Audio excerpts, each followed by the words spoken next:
সকল প্রিয় ভাই বোনদের অনেক অনেক ধন্যবাদ, দোয়া ও ভালোবাসা। হ্যাঁ এভরিওয়ান, আসসালামু আলাইকুম। সবাই কেমন আছেন? আলহামদুলিল্লাহ, আপনাদের বোন ভালো আছে। প্রতিদিনের মতন একটা খাবার ভিডিও নিয়ে আসলাম।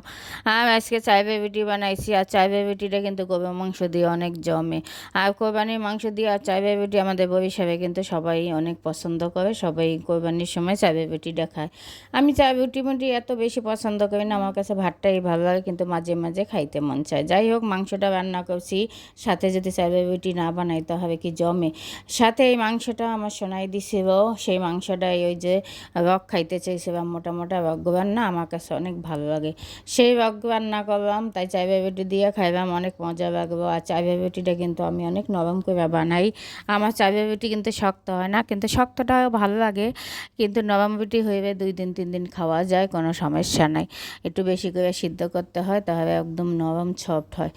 যাই হোক, 2টা রুটি এই খাবো, সাথে আবার একটু ভাত দিয়ে ভাতও খাইলাম। গরম ভাতের সাথে কিন্তু মাংসটা খাইতে অনেক ভালো লাগে। গরুর মাংসটা আপনি যেরকমই রান্না করেন না কেন, সেটাই মজা লাগে, তাই না? যাক, এটাই খাবো, সাথে আম আছে, আম খাবো। রুটি খাওয়ার পরে আম খাবো। আর আম পাঠাইছে আমার বোনে। যাই হোক, আম পাঠাইছে, কাঁঠাল পাঠাইছে, সেটাই আমার বোনে পাঠাইছে, সেটাই খাবো। আবার আমিও 7 কেজি কিনছিলাম, আমার বোনও 3 কেজির মতন পাঠাইছে।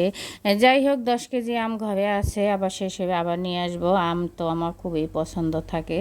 আর সবাই কী কী খাইছেন কমেন্টে অবশ্যই জানাইবেন, একটু ভালো লাগবে ভিডিওটা শেয়ার করে দেবেন।